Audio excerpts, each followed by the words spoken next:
By noon, we still had no idea whether we were on the right track.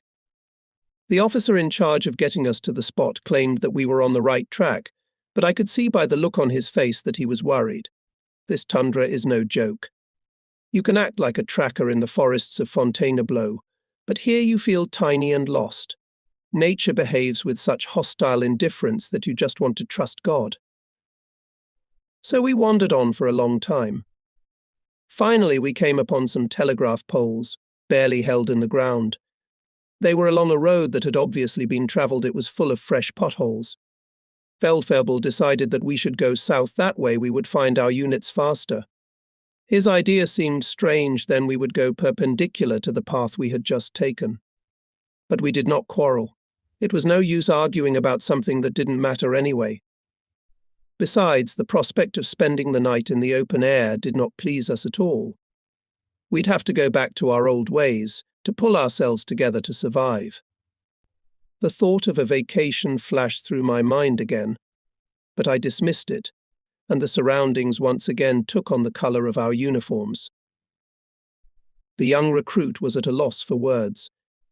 He looked at the snow-covered steppe, at the faces of experienced veterans, which we seemed to him, and, trusting us as a shepherd trusts the stars, obediently followed us.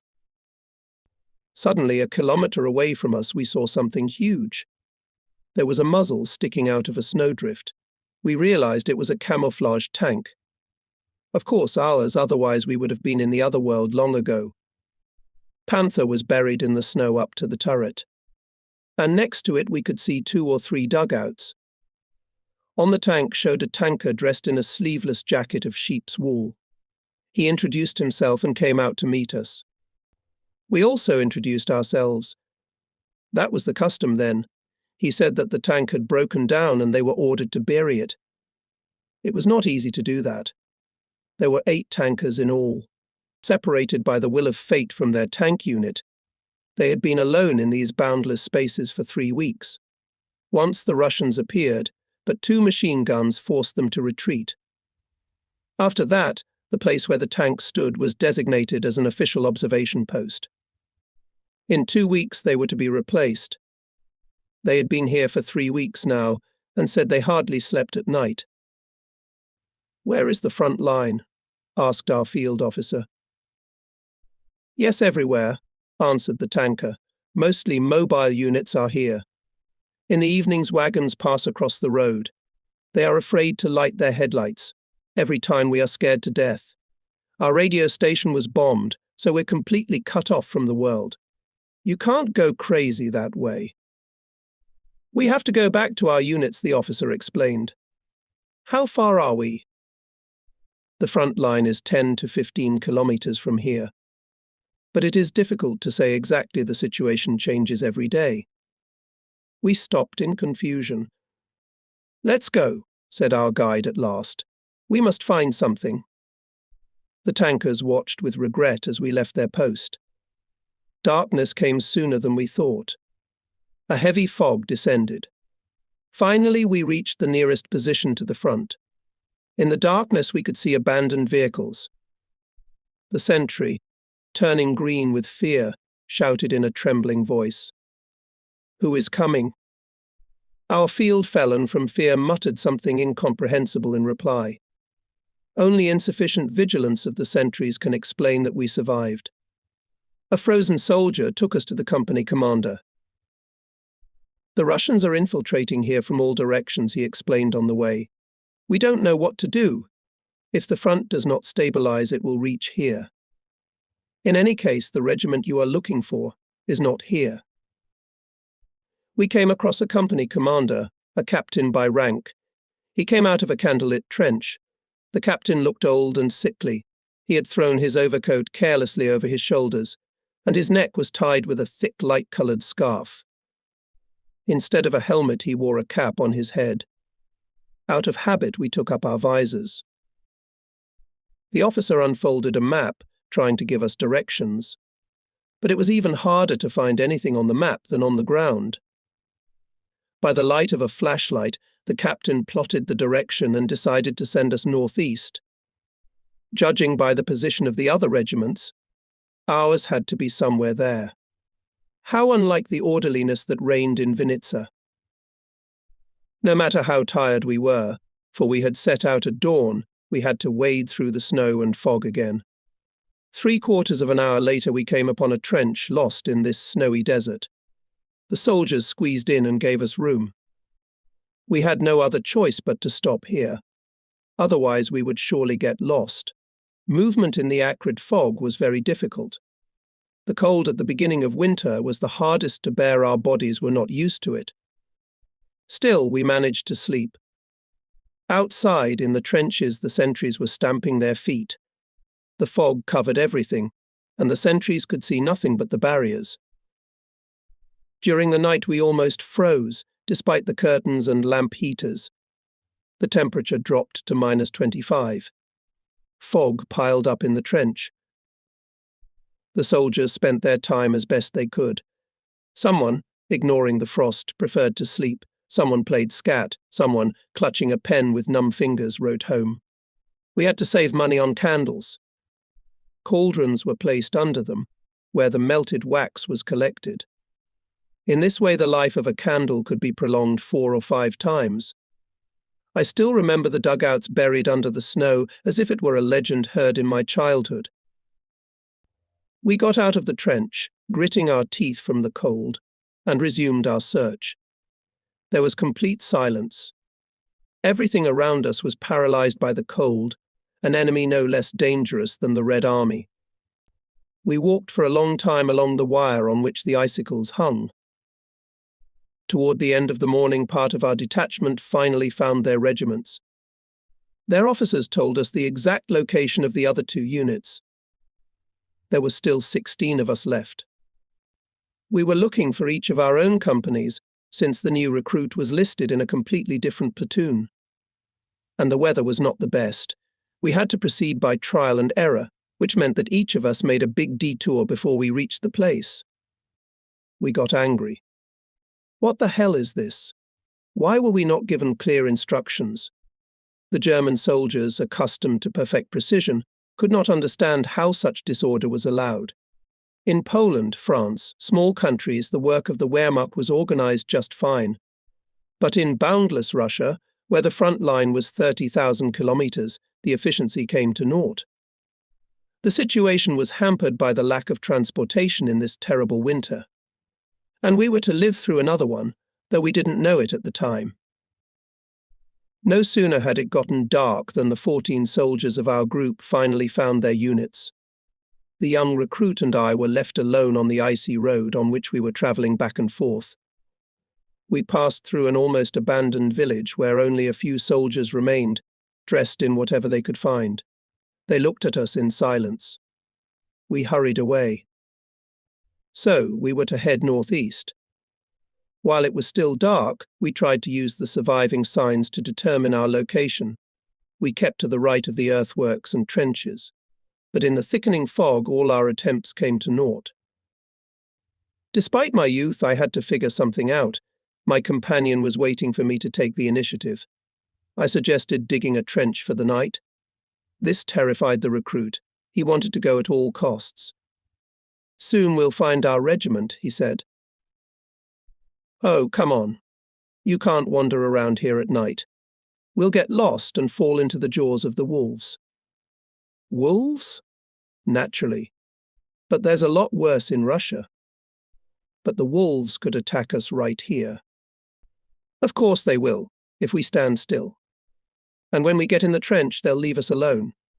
If they come, we shoot them, that's all. We can shoot them anyway.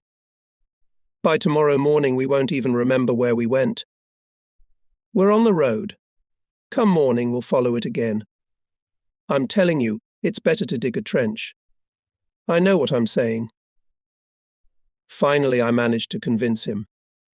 Just as we started pounding the petrified earth, we heard the sound of an engine. A truck. The recruit cheered. "A truck? Are you crazy? Can't you hear the tracks clanking?" He stared at me. "A tank. That's our tank, isn't it? How would I know? But we're behind the lines, aren't we?" "God, of course. I hope so. I've always been annoyed by people who like long explanations when they should act instantly. So what do we do? Get out of the way and at least take cover behind a snowdrift. I've already stepped back. The rumbling had taken on a menacing tone. The tank was almost upon us and visibility was 0. It took forever until finally a silhouette appeared in the darkness. The rumble was deafening. I peered into the darkness, but to no avail. Finally, I made up my mind and got out of my hiding place and headed for the tank, leaving my companion to decide what to do. In a second, the recruit was already there. There was a question in his eyes. Tiger, our tank, I explained. We should try to catch up with him. Let's run after it, yes? Yes, but be careful. Otherwise, God forbid, they'll take us for Russians. But if we catch up, they'll take us on the armor? I'm sure they will. We ran as fast as we could towards the tank. But the noise of the engine drowned out our screams, and the tank passed us by. Grab your belongings, I shouted to the recruit. Run forward. We must stop them. We ran after the tank, but no matter how slow it went, we couldn't keep up. We were suffocating. I realized that we couldn't catch up with it, and there was only one way out. I grabbed my rifle and shot into the fog, in which the tank was almost hidden. That's not really the way to do it. The tankers might mistake us for the enemy and shoot us with machine guns. The tank stopped. The crew did hear a shot. We screamed as hard as we could. Hey, tankers, we're our own. What do you want? The engine was idling. There was less noise. We rushed forward. Now the tank was standing right next to us. The soldier must have kept his finger on the trigger. Are there only 2 of you? He exclaimed when he saw us. What the hell are you doing here? Trying to find our regiment. We're lost. No wonder. Neither are we. We were relieved to see the black and white stripes on his helmet. So he's a member of Greater Germany too. We explained our situation and the tankers took us into the tank. You're both from Greater Germany? Yes. There were 2 soldiers in the turret. There were 2 more in the front. Inside, the tank was painted orange. A metal lamp hanging from the ceiling cast a yellow light around it. The rumble of the engine made it impossible to speak, but the air was warm. It smelled of burned-out oil. Despite the huge size, the boxes of shells took up so much space that we could barely squeeze in. The vehicle commander listened intently and took in his surroundings. From time to time, he would pop out of the car. He was wearing a Russian ushanka.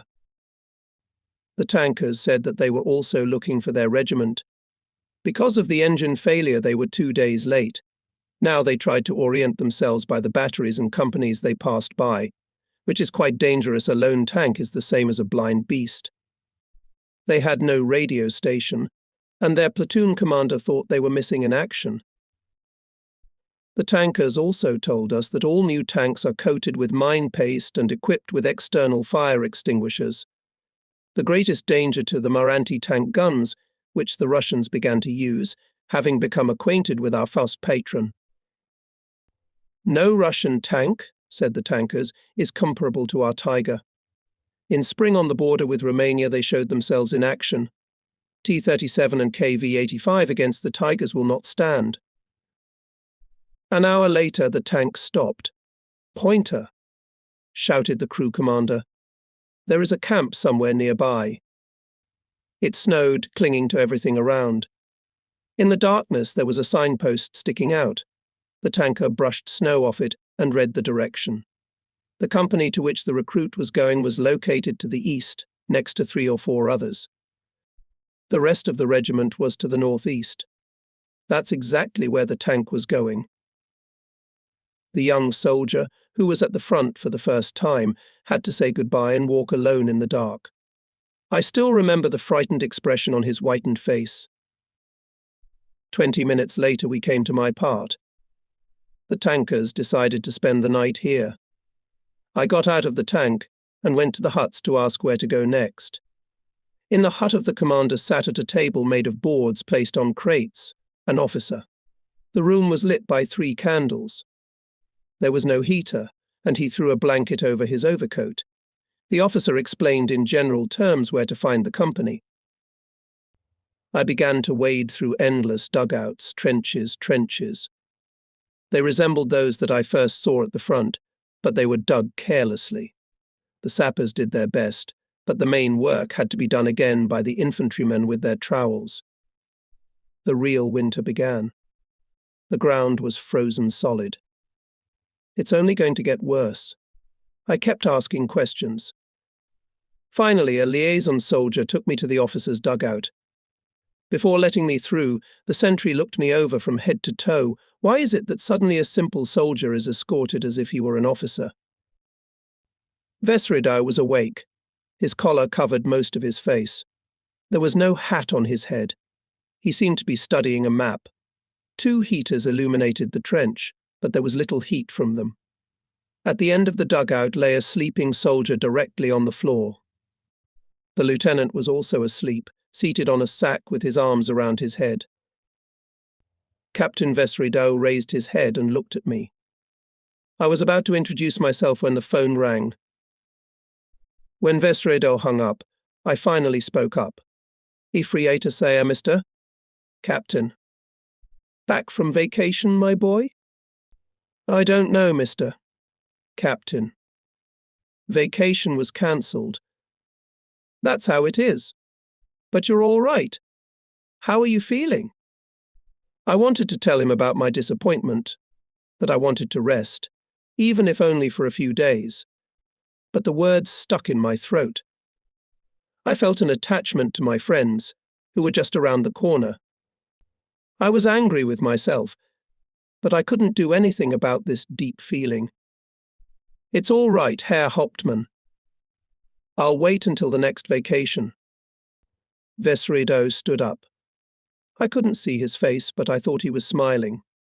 He put his hand on my shoulder. "I'll take you to your friends. I know you don't need a warm bed or food next to them." I was shocked. The captain went out first, and I scampered after him. "I like to have friends fighting beside me," he explained. "Wiener, Gals, Lensen and Lindbergh are covering the position. They'll be happy when they see you." When the tall figure of Vesredau appeared against the fog, the sleepy soldiers jumped up.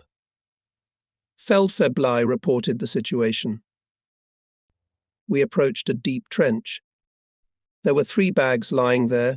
2 soldiers leaned against the bumper. I immediately recognized the voice of the veteran. "Welcome to us, mister." "Captain, today we can talk in peace." How familiar his voice seemed to me. Vesredau said, "Here's Saya." "Just got back." "Saya. That can't be right. I thought he'd moved to Berlin." "He just missed me," I explained. "Good for you," the veteran replied. "He did the right thing. Here we have fireworks every night, and in Berlin it's completely dark. I remember from the last time I was there, a year and a half ago." "Woke up," Gals shouted. "Tachon! What's that noise?" "Wake up," shouted Wiener. "Here, mister." Captain brought our old friend Saya. Gals jumped to his feet. "Saya," he said. "Is he crazy?" We had to go back.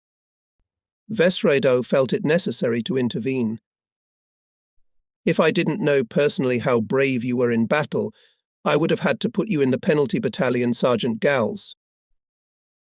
The drowsiness was lifted from Gals. "I'm sorry, Mr. Captain. I'm just not really awake." "You're not having a very pleasant dream, Sergeant Gals." The veteran answered for him. "The day before yesterday, Don.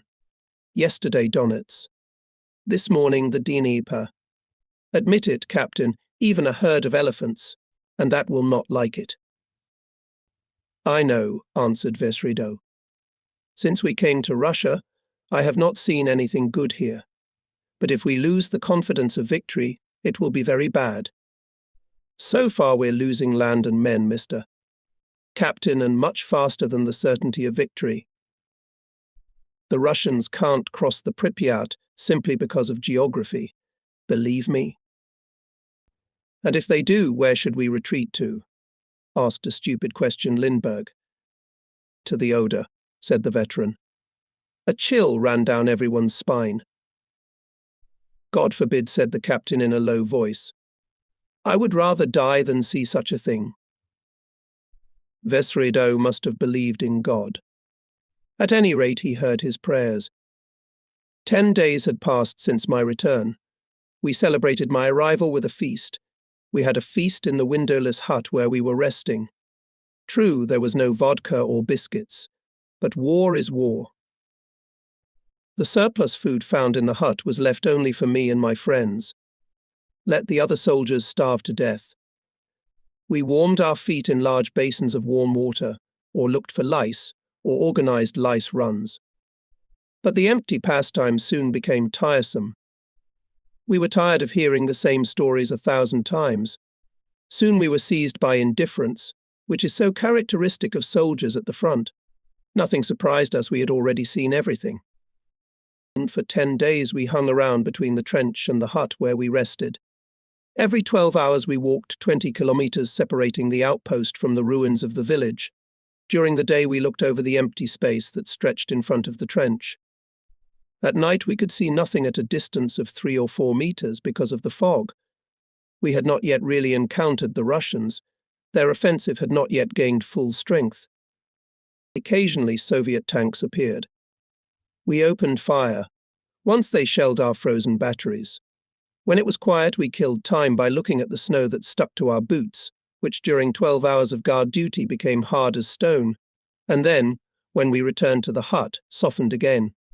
It was strictly forbidden to make fire. The smoke could give away the location of our position. Often Vesredo visited us. I think that he had a special warmth for our detachment. He spoke to the veteran on equal terms as a man to a man, and we, the youth, listened to their conversations like boys to adults, but we never learned anything positive. Our exhausted troops left Kiev, which remained the center of the battle. We tried to hold the Dnieper, but it was of little use. Both its banks were now in the hands of the Russians. In Nedrigайлov, victory was also impossible. Our soldiers faced a choice, either captivity or death. Fortunately, we had to cover only the southern wing of the front. We were in a section where there were no more mountains than on a billiard table. It was difficult to create a strong defense here. On the 12th day after my return, we were attacked by Russian planes. Many soldiers were killed. And in the evening of the same day, German units, expelled from Cherkasy, appeared on the horizon.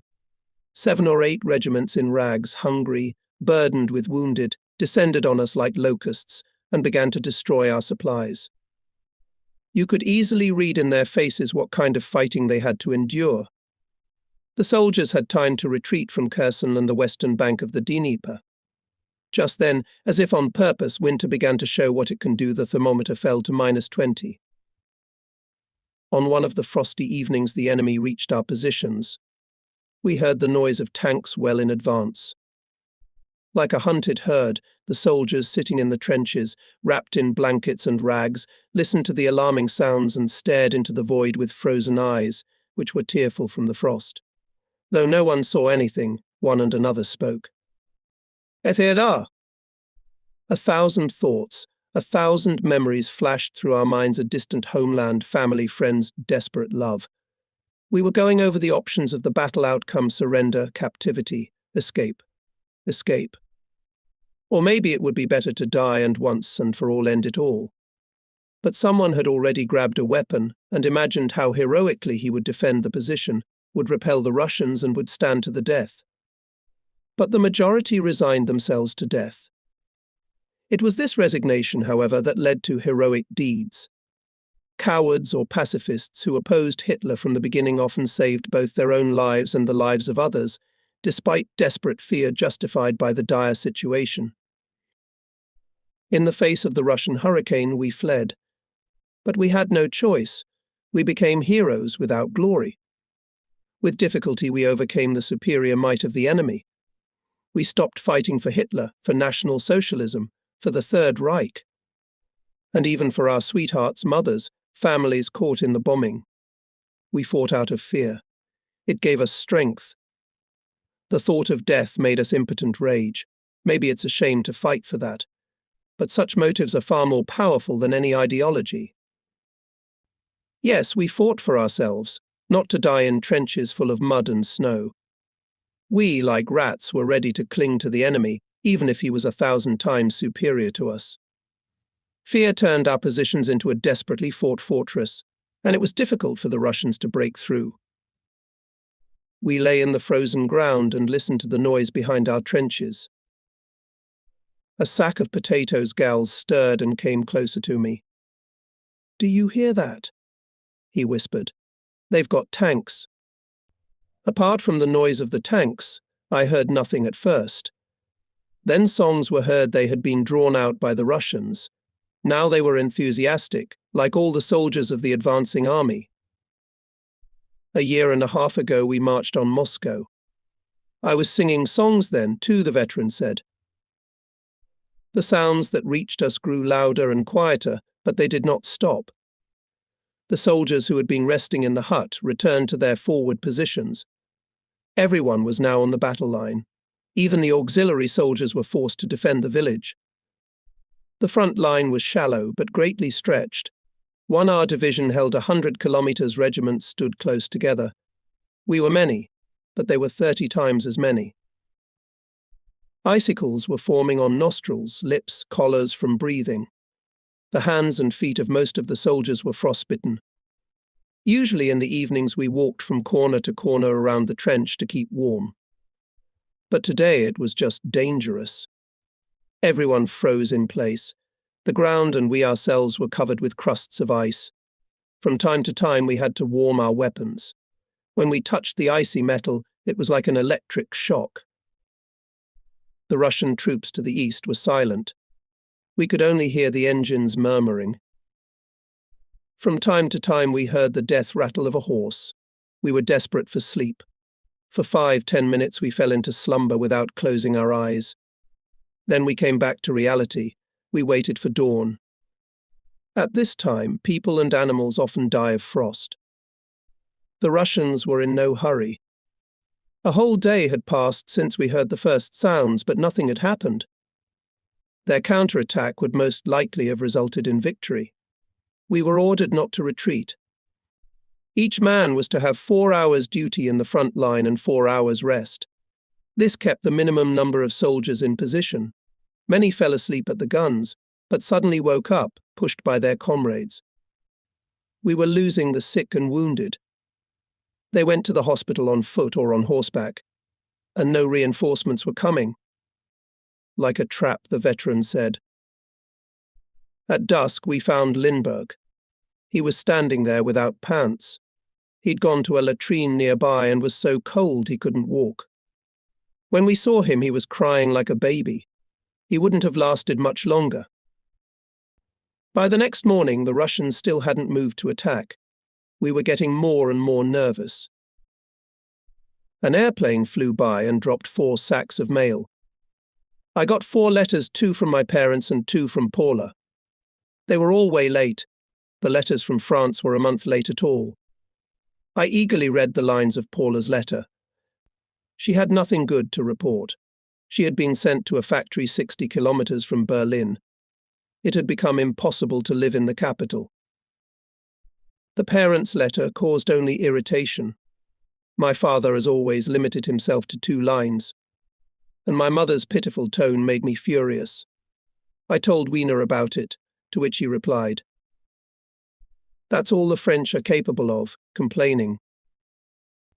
I realized from my mother's letter that she had no idea what was happening to me.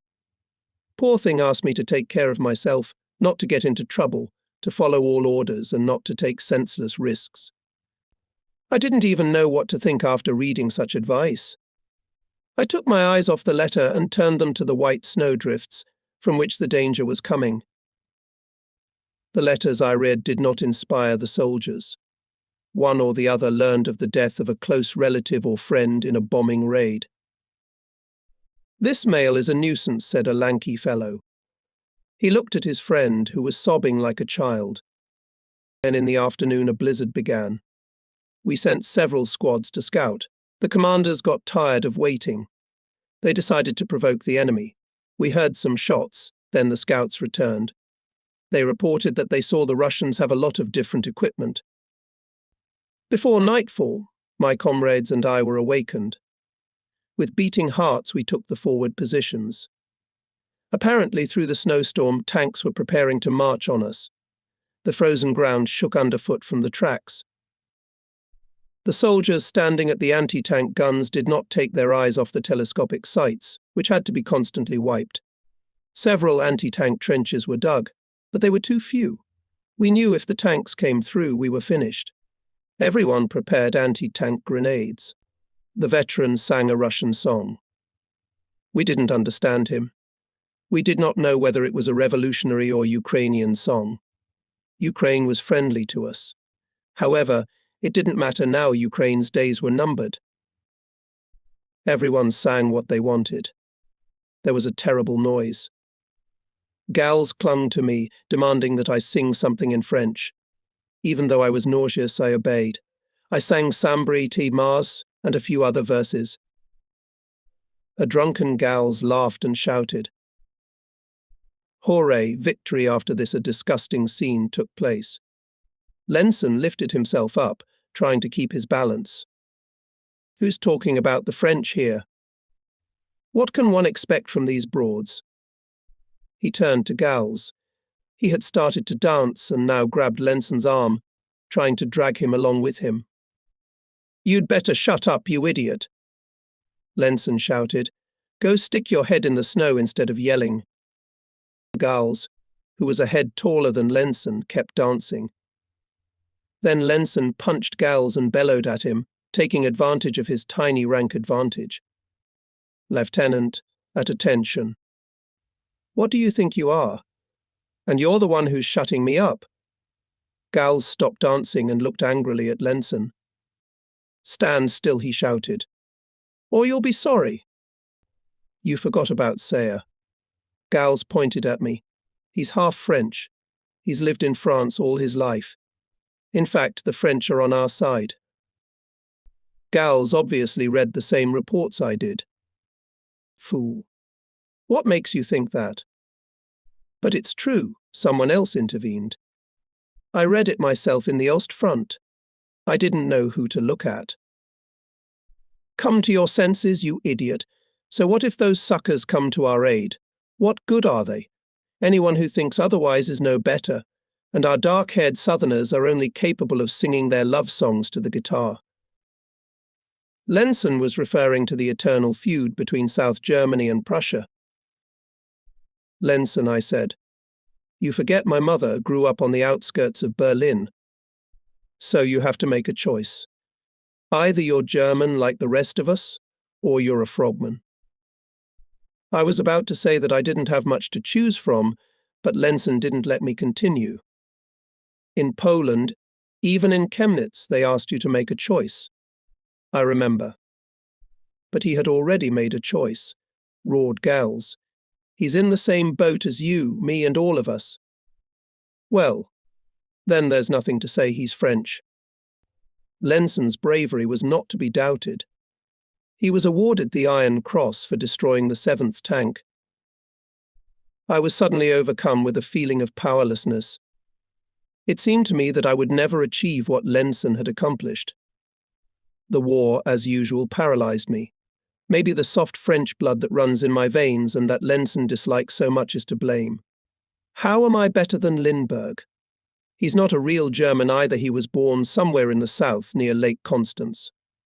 A typical representative of the dark-haired people for whom Lenson had just resented. The drunken merriment began again. But I stood back and began to reflect. How proud I was of my service. How glad I was that I was no worse than the comrades I loved so much. How desperately I fought against all adversity. Lenson's unexpected revelations called everything into question. I always thought he didn't like me. But in Poland he saved me, and I thought that my origins were not important to him. Now I know the truth. No matter how hard I try, my comrades, with whom I have suffered so much together, reject me. Do they consider me unworthy to bear German arms? I cursed my parents who had produced me half German and half French. Anger, sadness, a sense of loneliness overwhelmed me. I knew I could count on Gals, Wiener, maybe someone else. But even they were far from me, were near their blood brothers. And I won't be able to sing the German songs I like so much with peace of mind. And one day I will die, and my death will be no better than the death of a black slave beside his master. These thoughts were intolerable. The alcohol-induced longing was even more intense. I went outside for a breath of fresh air. I threw up. The hangover prevented me from thinking, and back in the hut, I stretched out on the sacks, scratching myself with lice. The next morning the Russian front stirred again. At first we were shelled several times with guns. For several days now the Russians had kept us in a tense state. There was no doubt that they were preparing a powerful offensive, as always taking their time. During the day we received reinforcements and artillery platoon. We had to dig new trenches, which made the pain in our arms unbearable. In the afternoon we shelled the enemy from large caliber guns. However, the enemy remained suspiciously calm. As soon as it got dark, ammunition-laden platoons left the trenches and began to advance on the snow-covered ground. We made a sortie. In the night there was the boom of machine guns, grenade explosions, the shouts of the Russians, who did not expect a sudden attack, and the murmur of shells. Without giving the Russians a chance to recollect, we, proud of ourselves, went back to our trenches. As a result, we succeeded in provoking the Russians. With dawn, they went on the offensive. As at Belgorod, flames shone across the horizon.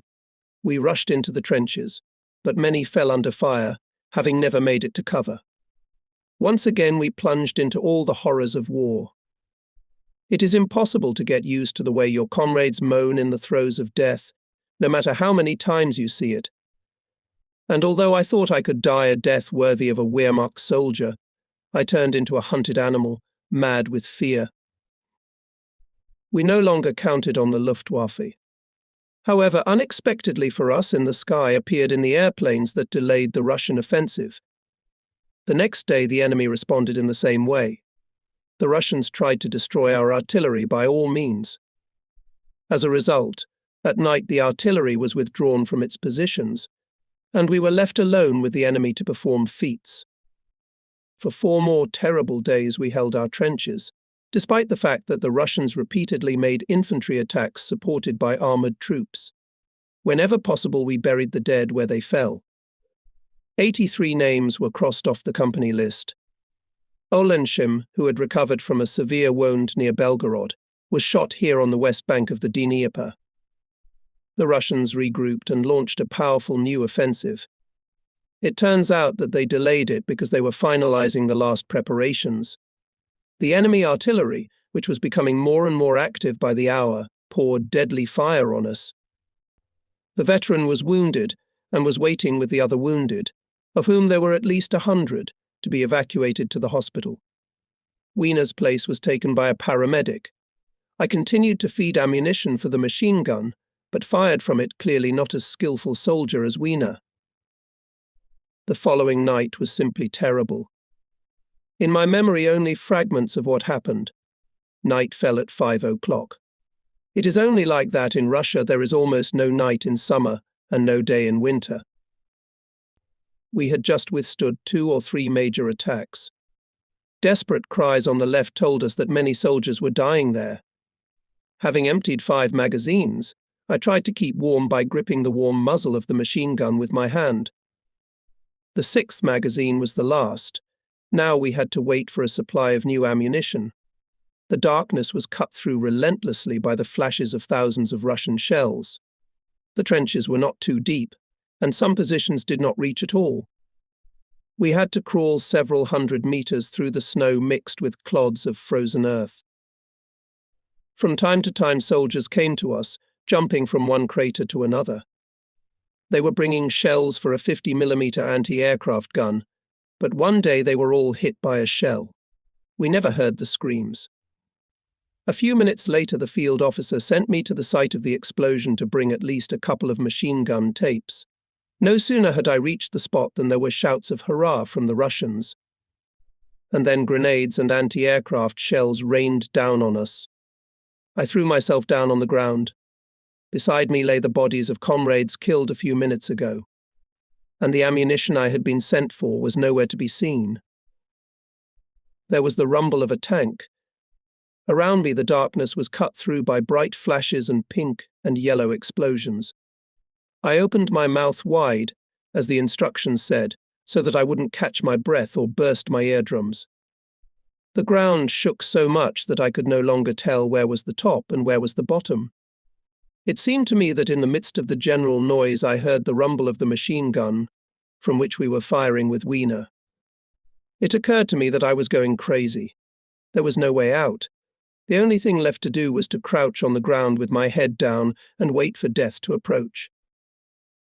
On the left lay an overturned anti-aircraft gun, but without ammunition and without a crew. Once again, the intimidating rumble of a tank was heard. The darkness was cut through by the light of a searchlight.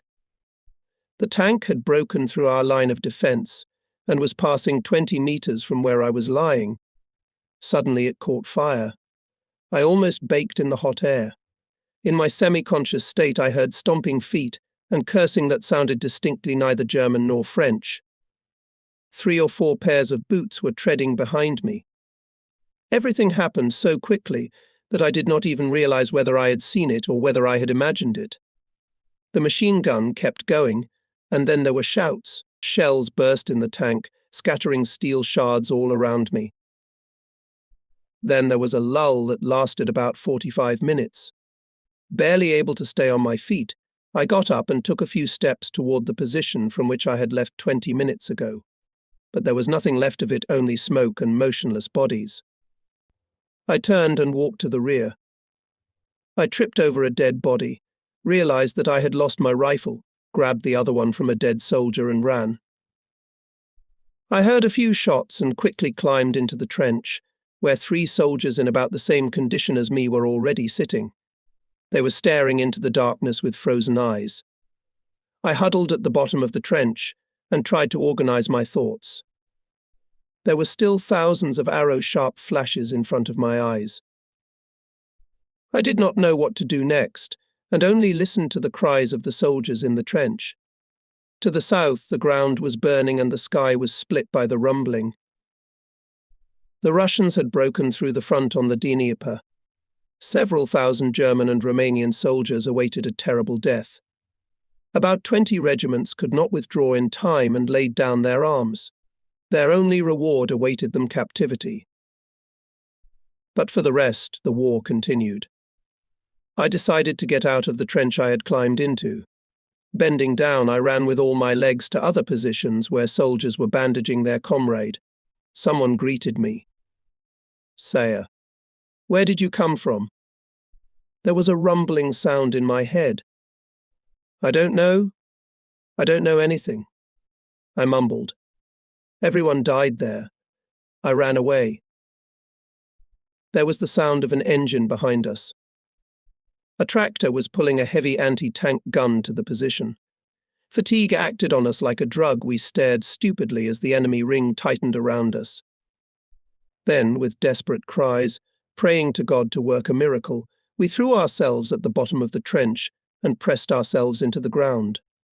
The explosions, which sounded closer and closer each time, reached an extraordinary force. Snow and frozen earth fell on us. Finally, it exploded in our foxhole. We didn't even realize what had happened. We were thrown against the opposite wall. The earth sprinkled. At that moment, feeling the approach of death, I experienced a wild horror and realized that I was going crazy. I was crushed by the earth. I still can't remember what happened without shivering. It is difficult to describe in normal language the feelings that arise when you are buried alive. The dirt covered my face, went down my throat. I felt like I was being doused with something. The more I resisted, the tighter they held me back. Something was pressing on my shoulder. I jerked my head free of the dirt and my helmet, the strap of which was caught in my throat. Desperate thoughts flashed through my mind. In no horrible dream could such a thing be imagined. It was at that moment that I fully realized the meaning of the shouts that I had heard so many times on the battlefield. I understood the meaning of the marching songs that glorified the soldier who dies the death of a hero. Suddenly dark thoughts come over him. We marched side by side like brothers, and now he lies in the mud. My heart is torn with grief. My heart is torn with grief. I realize again how hard it is to see a comrade die, almost as hard as dying myself. During the night, the Russians made 9 unsuccessful attempts to break through our lines. Try 1 or 2 more times, and their advance would have succeeded. For 20 minutes I, with difficulty getting out of the rubble, watched as the barrage of fire destroyed our rear, the remains of the village, and 700 men in our regiment alone, whose strength at the beginning of the battle was 2,800 men. Nearby in a pool of blood lay 2 soldiers. The dying man was buried under a whole meter of earth. He could only hope for a miracle. Another wounded soldier groaned in pain. He was covered with earth almost as much as I was. I freed him as quickly as I could and helped him to the rear. On the way I spotted a rifle and picked it up again. The rest of the night involved a lot of problem solving. All the odds were against us, and the stakes were one life. At dawn, in the first rays of the winter day, the front quieted down. The remnants of our regiment gathered. Above the snow-covered plain, dotted with shell craters and corpses, a steely smoke was curling. Those of the wounded who had not yet frozen to death were moaning. Their groans resembled the howling of the wind on the roof of a hut in a lost village in the middle of the steppe. Squads were organized to help the orderlies. As usual, the Russians gave us the opportunity to engage in rescuing the wounded. The enemy soldiers were for the most part left on the spot. In connection with the retreat in our army reigned disorder.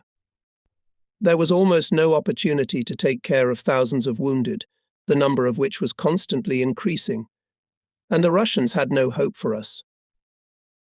While the medics tended to the wounded, a dozen soldiers gathered in the dugout behind the ruined huts where we had slept before.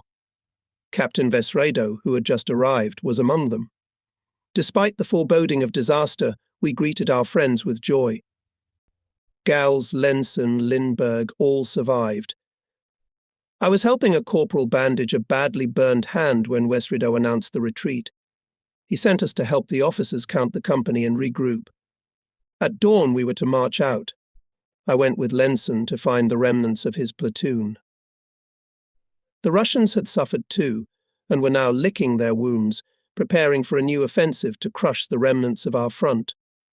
But so far there was no sign of danger on this cloudy December day. Lenson couldn't understand what had happened to me. He was amazed that I had survived at all. I explained to him that I didn't understand anything, but he wasn't interested in my opinion. He came up with his own version of what had happened. The warm winter clothes were gone. All that was left was my overcoat. While running away, I picked up a rifle. It turned out to be Russian. Everything made sense to Lenson. The Russians had attacked the position where I was, but they just didn't see me or thought I was dead. A melee ensued. I managed to snatch the Russian's rifle and, shooting back, made my way to my men. "You just can't come to your senses," Lenson insisted. "It's all right, you'll remember later. I don't see any other explanation." Lenson's version, of course, suited me just fine. I myself remember only the flashes and rumbling, which completely deafened and blinded me.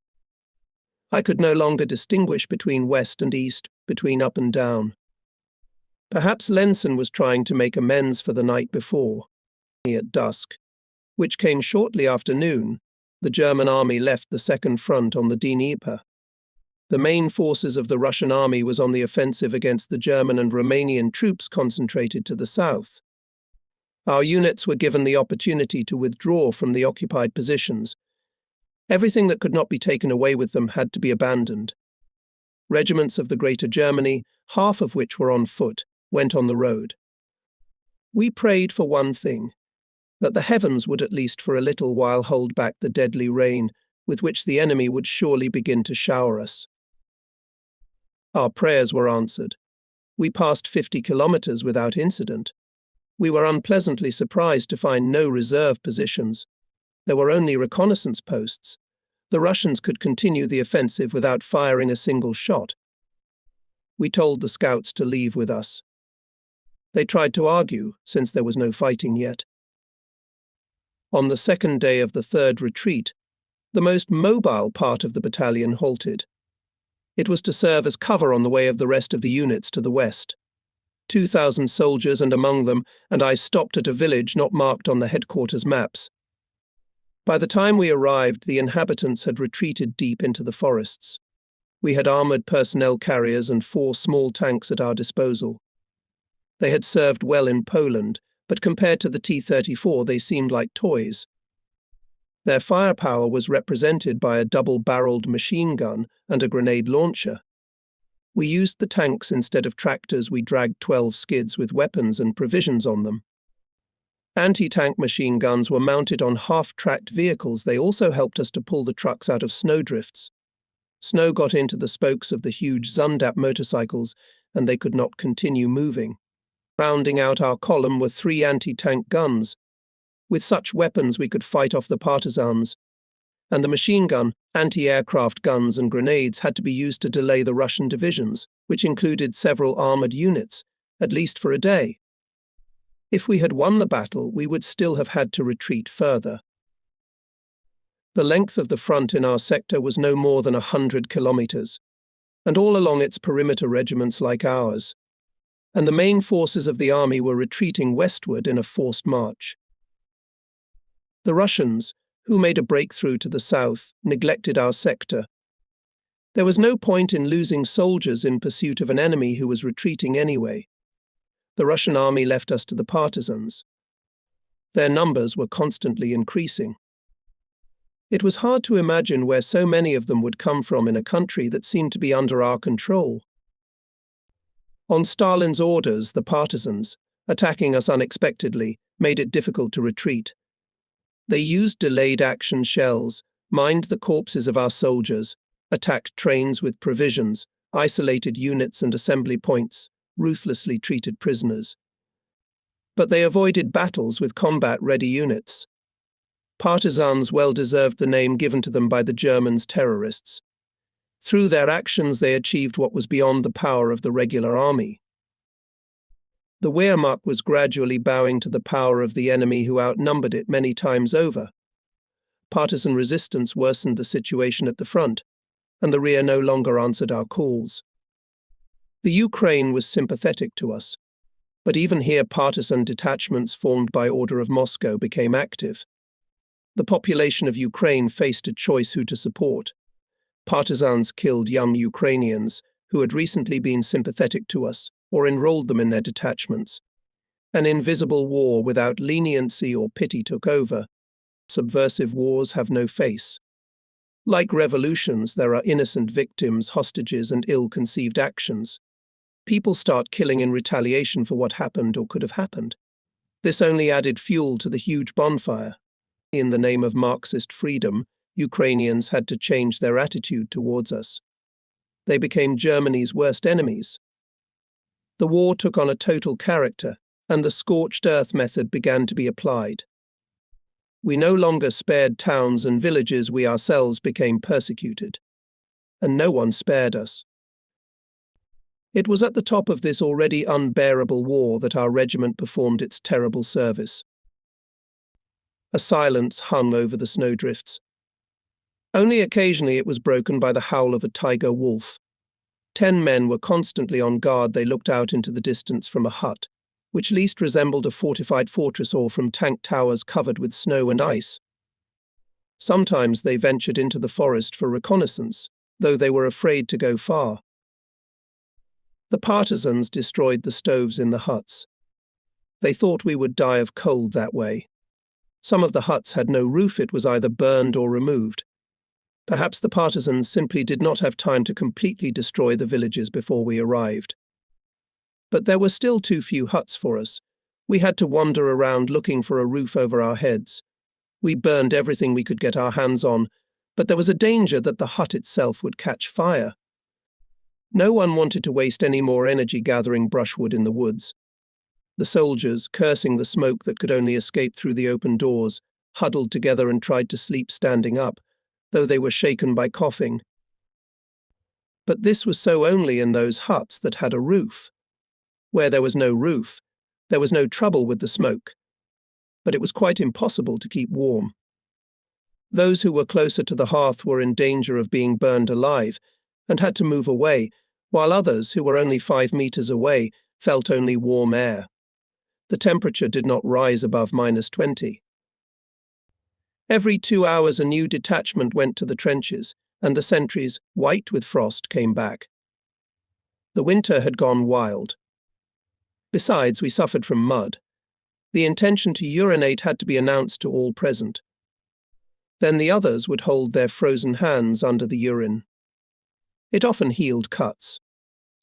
Early in the morning, before the polar night was over, I started guard duty. The sky was as black as over Tempelhof on the day of the bombing. By the end of the shift, it had turned an unusual pink color.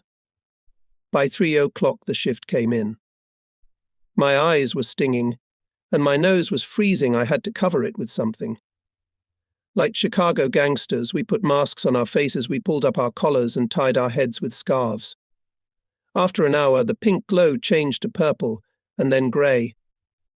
The snow also turned grey, and then darkened, and so on until the next morning. As darkness fell, the thermometer dropped sharply, often to 30 or 40 degrees. All our equipment was in disrepair. Gasoline froze, machine oil first turned into a paste, and then into a sticky mass. Strange sounds came from the forest. It was the trees cracking under the weight of snow. And when the temperature dropped to -50, the stone began to crack. These were terrible times. Winter during the war. We had already forgotten what it meant. Now it came upon us like a giant press, ready to crush everything underneath. We were burning everything that could burn. The lieutenant to defend our sleds against 40 infantrymen. The sleds will go in the furnace. They were yelling. Get back, yelled back the lieutenant. The forest is full of trees. The infantryman looked at him with incomprehensible eyes. What use is a sled if everyone freezes to death? A detachment went into the forest to get firewood. They, as if ghosts, returned with armfuls and threw them into the fires, which began to die out. We couldn't let the fire go out. We prayed to God that the Russians would not go on the attack after all. We had taken no measures for defense. The worst thing was, of course, the guard. If you stand there without moving, you risk freezing to death. At 9 o'clock it was my turn again. We 15 soldiers stood guard in the ruins of the hut. For the first half an hour we clapped each other on the shoulders to disperse the blood. And the second half hour became a real torture. 2 of us fainted. We pulled our stiffened hands out of the sleeves of our overcoats and tried ineptly to bring them to consciousness. The mittens, made of leather and wool, were covered with holes and were no longer good for anything. The pain from their hands spread throughout their bodies. 4 soldiers carried the unconscious men closer to the fire, which glowed in the darkness. If the Russians showed up, they could have taken us with their bare hands. Some of us just went crazy, running around crying like children. In spite of orders, I abandoned my post and ran to the nearest hut. I squeezed through the dense crowd of soldiers, stopped at the very fire, and, grimacing with pain, fell to my knees, then pulled my boots right into the embers. Those crackled immediately. The pain of the contrast between the heat and the cold made me scream. But I was not the only one. Others moaned even louder. Finally, the order to move on was received. The frozen weapons seemed as brittle as glass. No one covered himself with glory fighting against the Russians. We fought a different battle, a battle against frost, fatigue, mud and lice. That fight became part of everyday life. The frost took 3 lives. 3 times the units of the last guard returned with unmoving bodies. Inflammation of the lungs, general frostbite, physical weakness did not allow to resist the frost. 3 were brought to warmth too late. 5 were brought back to life by injecting alcohol into them. We covered the stiffened corpses with snow, sticking a stick with a helmet into the grave. There was no time to worry. Those who, to their own surprise, were still among the survivors tried to start the frozen engines with stiff fingers. The situation was desperate. The engines would not start. Fieldfebel Sperlovsky pressed hard on the pedals Zundapper, but that, despite the fact that he piled on it 80 kilograms of weight, did not yield, and then the pedal with a crunch broke. Even the metal did not resist the cold. We built a fire under the tanks to heat them up before trying to start them. For the exhausted infantrymen, fiddling with the vehicles was torture. Vesredau, too, had lost patience. He tied his boots with some sod he had found during the retreat.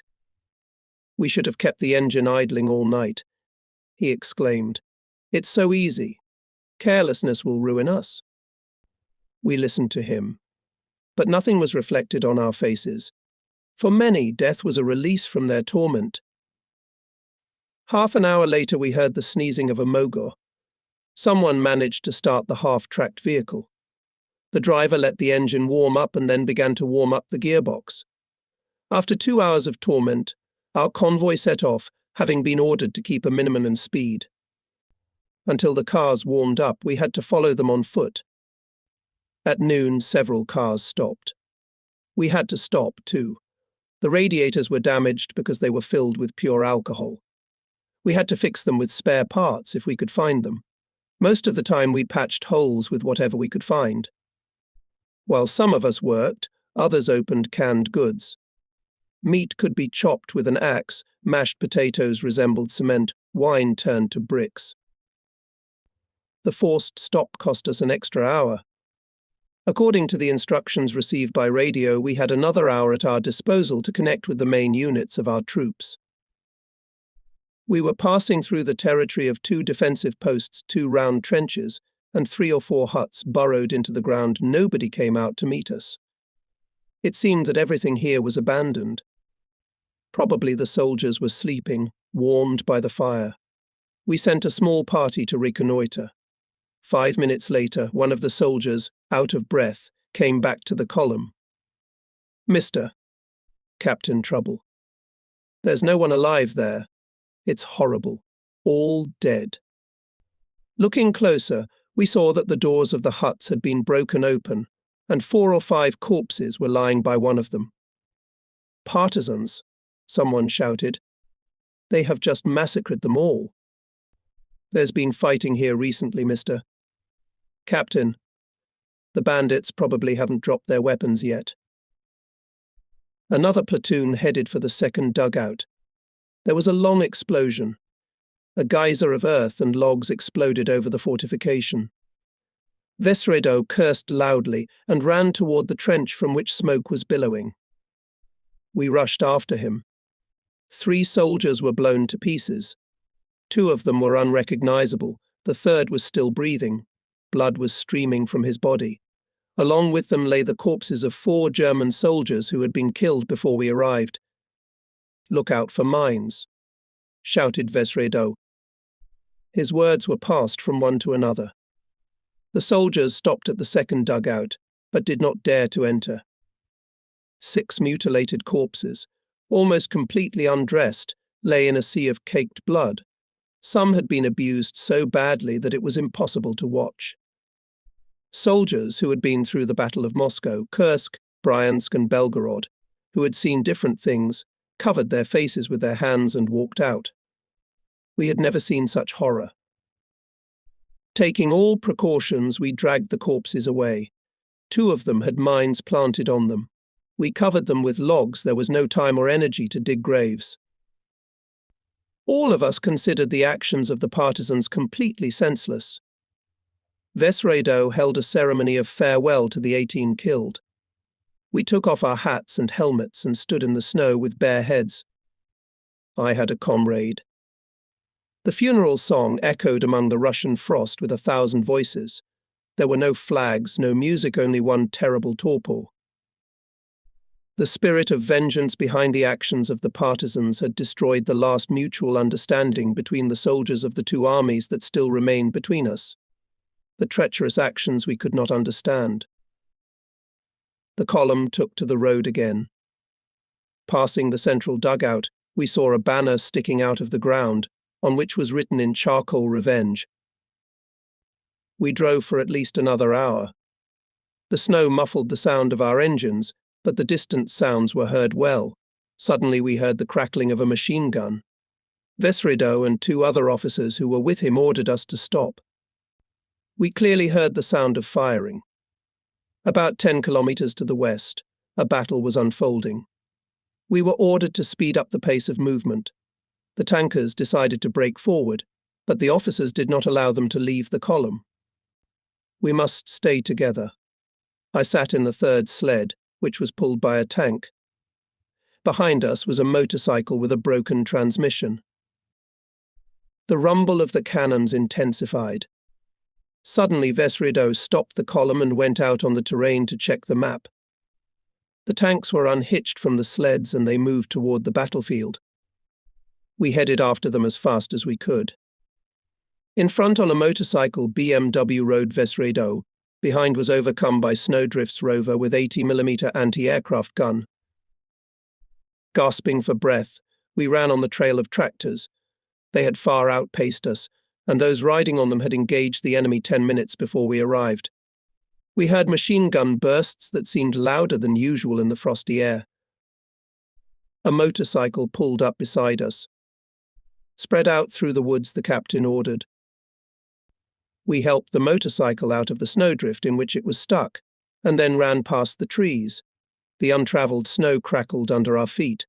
The tanks were no longer visible. After 20 minutes, we occupied the nearest trench. The order was to guard the road. Usually a lot of troops passed along it. This post, as might be expected, had earlier been attacked by partisans, perhaps the same detachment that had massacred those soldiers. But fortunately, in this case, the defenders were able to react in time. Of the 22 soldiers holding the post, 6 were wounded and 2 were killed. 20 dead guerrillas lay on the snow. The wounded partisans tried to escape in the forests, but all of them were apprehended and shot.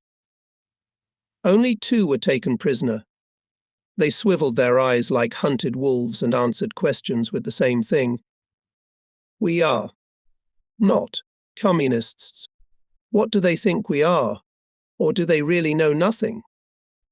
It's possible, though. They looked like animals being led to the slaughter. It was impossible to talk to them.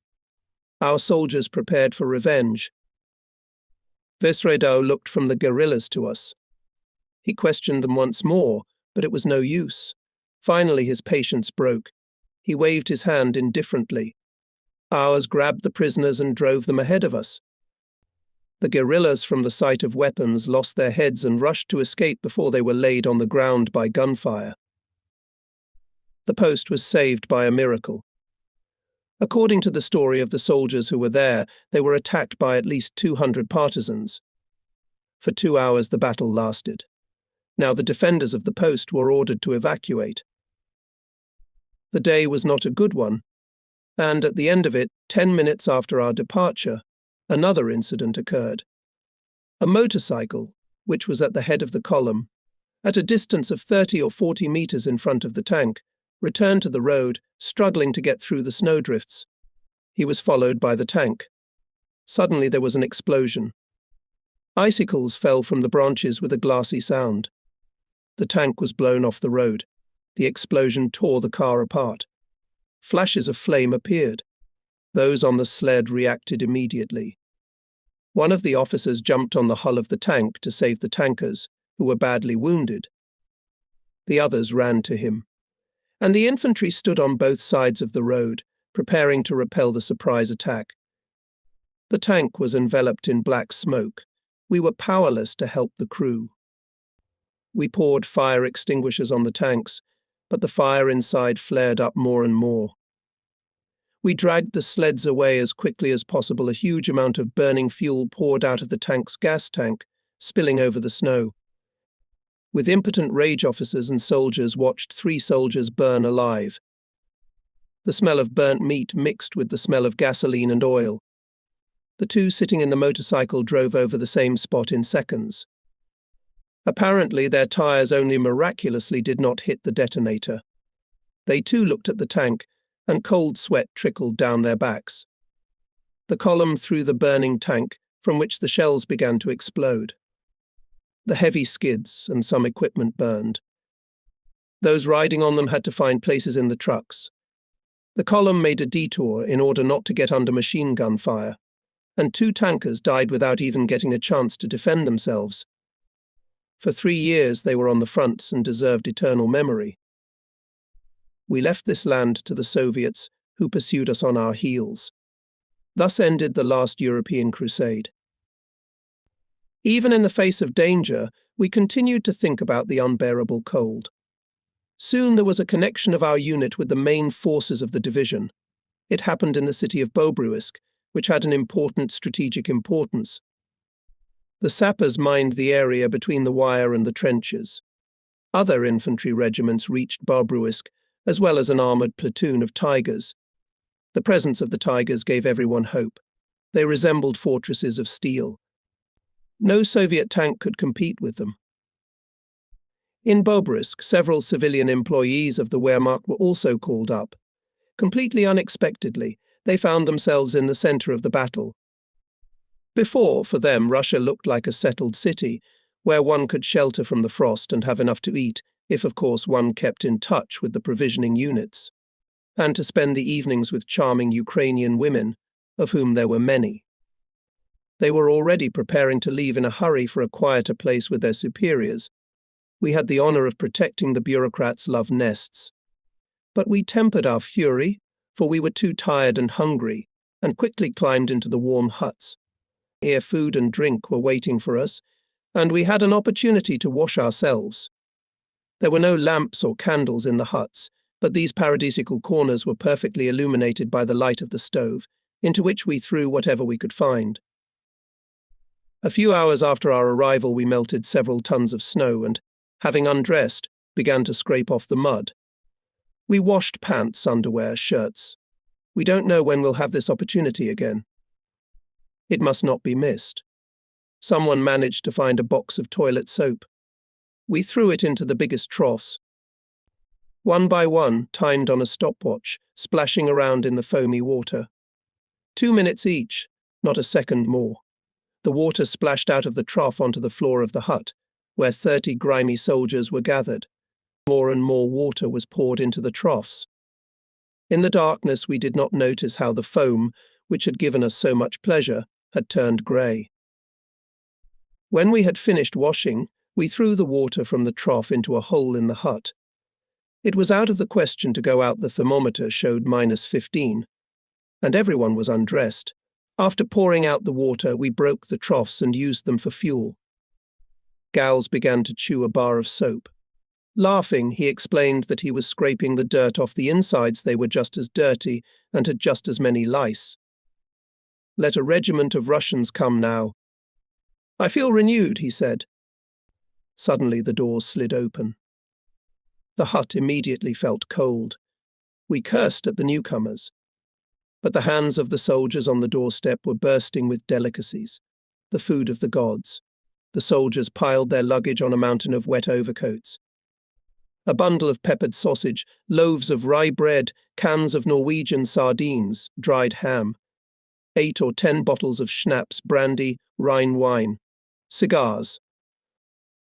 The soldiers continued to empty their overcoat pockets. Our amazed screams shook the walls. "Where did you get this?" someone asked. "Those damn bureaucrats hid it. Our cook never dreamed of such things. They were ready to run off with it when we got here." They were so pissed off, said they'd report us for stealing their property. Who are they trying to trick? I'll tell them where to shove their report. Everyone started eating the delicacies. Gal's eyes popped out of his pupils. Don't eat my share, he said, pulling on his wet clothes. I must see it for myself. I'll get some more. Do they think we're going to put our chests to bullets and they're going to eat their fill? No way. Gals wrapped himself in a turtleneck and went out into the cold. With him went Zolma, a young soldier, half Hungarian, half German.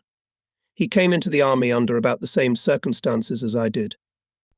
At this time Pastor Parfagum, assisted by Oberleutnant Lenson and Goth, number 2, divided the food. They had to chop the bacon with picks. The bayonets proved too blunt. Fergum had left his religion on the east bank of the Dnieper and was now swearing like a heathen. Just think of it. How much guts we've let out with this thing, and here it can't handle lousy bacon. Borrow some dynamite from the bomb squad, but hurry up. We all got the same. The Wehrmacht camaraderie is not dead. Under normal circumstances we would have been wary of trusting each other, but now everyone felt responsible for everyone else. The bureaucracy that reigned in the calm atmosphere of Bobrisk surprised rather than angered us. We considered it fair to steal delicacies from them. We were still striving for order, which was so much talked about in the teachings of National Socialism, and we did not consider those who stashed food while soldiers were dying in battle to be human beings. Fergum ranted on this subject without stopping to chew. Soldiers live in the present after all. We are always being hunted. And to speculate too long is a waste of time. If there is something to drink and eat, why not seize the opportunity? Why not love rather than serenade a girl's hair or her eyes? Time has no patience. Any minute may be the last.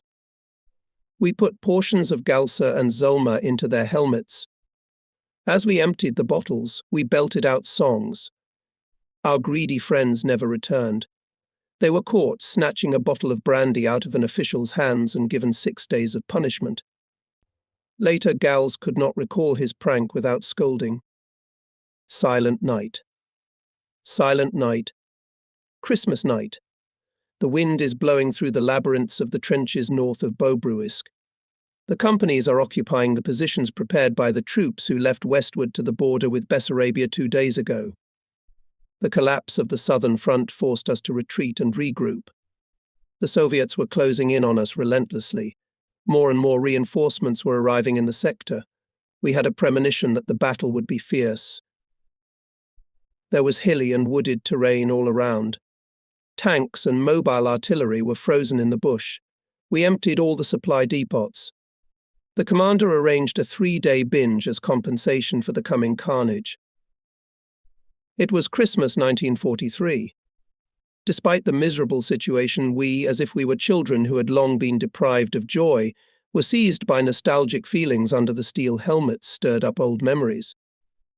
Some spoke of peace, others of childhoods that were still in the not-too-distant past. They tried to speak in a firm voice, but their voices treacherously shook.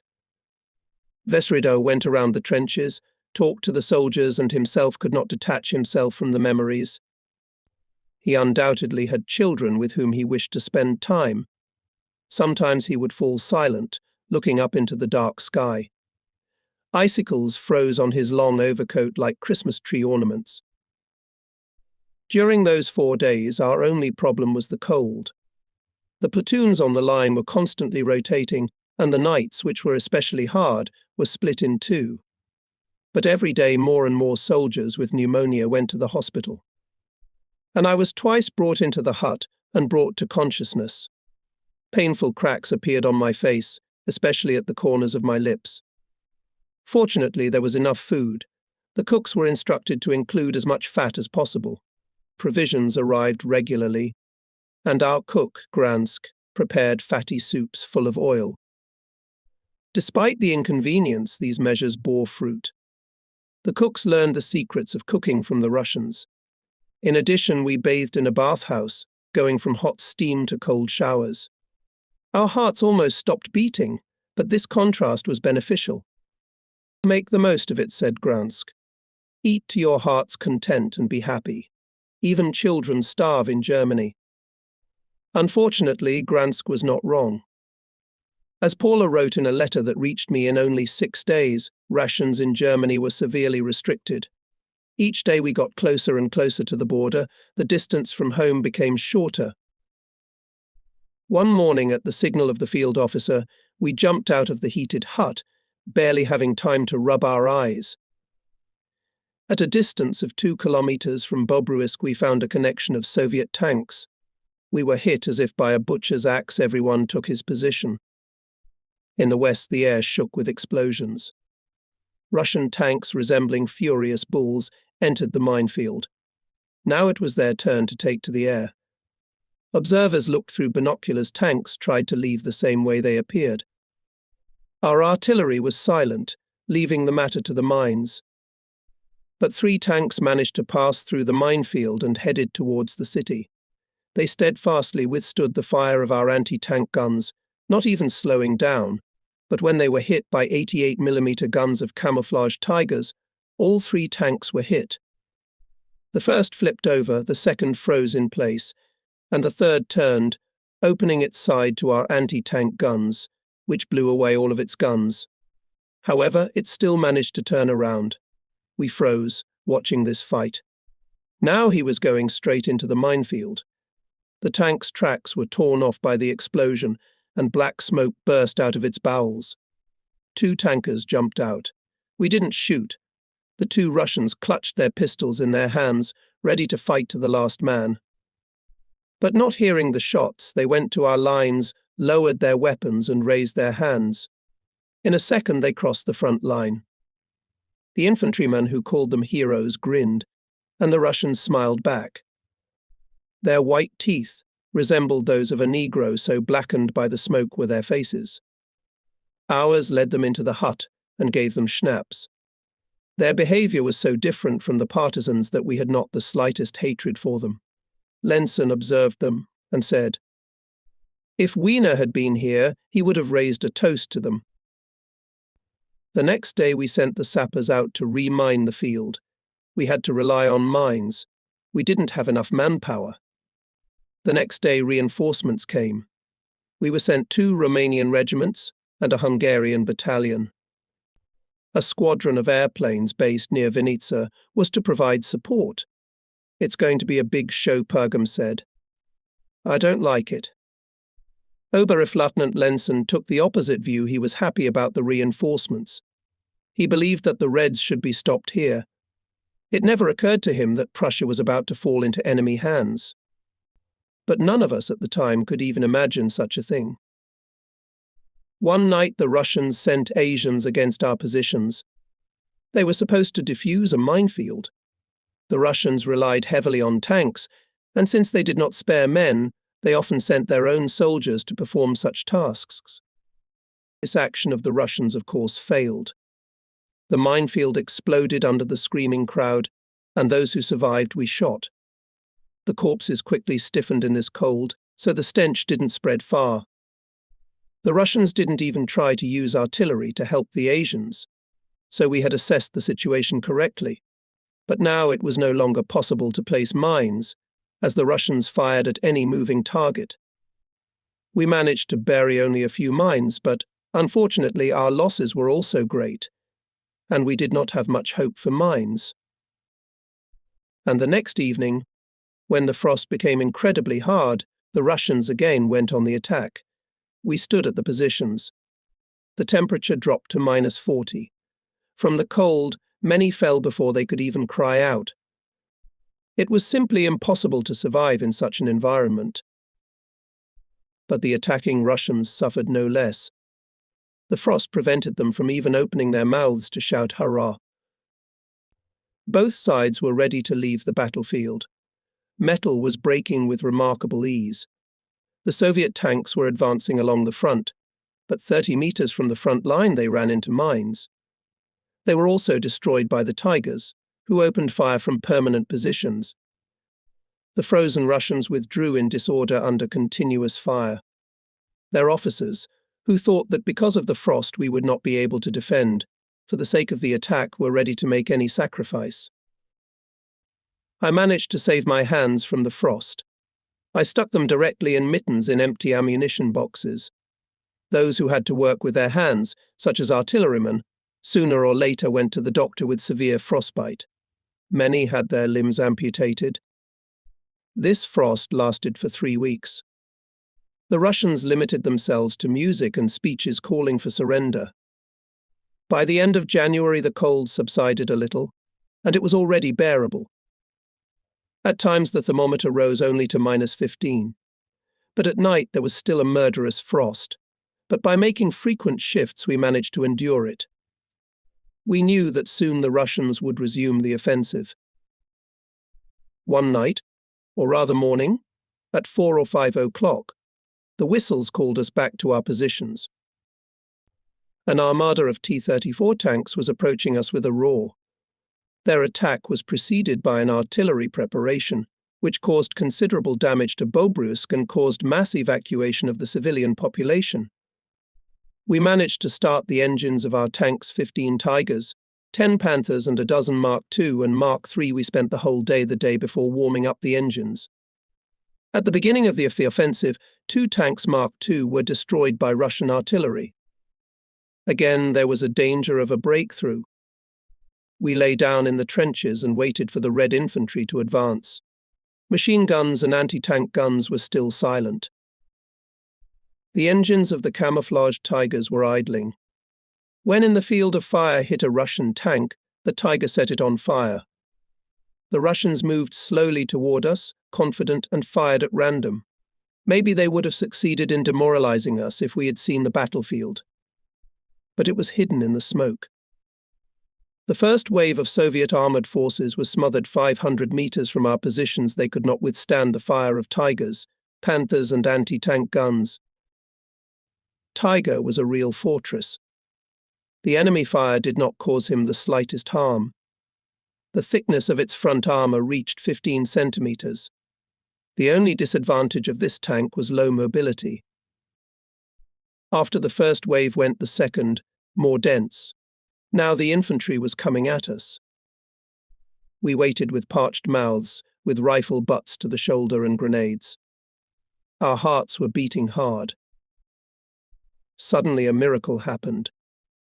30 of our airplanes appeared in the sky. As promised, the Vinitsa squadron went to the attack. It was not difficult for them to pin the attackers to the ground. Not a single bomb was wasted. From the trenches came the cry, "Long live victory." "Long live the Luftwaffe," shouted as loudly as if the pilots could hear us. We opened fire from all guns, but the Russians, despite the huge losses, did not retreat. German tanks also went to the enemy. The air was filled with the rumble of tracks and acrid smoke, the smell of gunpowder and burning gasoline. Our shouts merged with those of the Russians, who trembled in the face of unexpected resistance. We saw how majestically moved our Tigers as they shelled the enemy tanks. A new attack of Luftwaffe planes. This time they used rockets and 20mm guns. Russian artillery did not stop shelling our positions. Several men were killed, but we did not pay much attention to it, especially since the guns soon fell silent. The defeat of the Russians was completed by a second squadron of German airplanes, a luxury we could not have dreamed of. We threw ourselves into each other's arms. We were overflowing with joy. We'd been in retreat for a whole year in the face of superior enemy forces. Lenson screamed like he was possessed by the devil. "I told you we'd make it! I told you we'd make it!" Our exploits were reported in the command's bulletins. We managed to hold the front on the Romanian border. After several months of continuous attacks, despite the frost, German-Romanian troops repelled the Russian offensive and destroyed tons of enemy weapons. A clear proof of our achievements was the mass of mangled metal and corpses lying before our eyes. During the month, the Red Army attacked along the entire 400-kilometer front line 16 times. Given that there had been virtually no fighting for 3 weeks, all of these attacks came in 1 week. On 5 occasions the Russians were defeated, and in only one area did they nearly succeed. In the south they managed to make a breakthrough, but they were surrounded and either outnumbered or captured.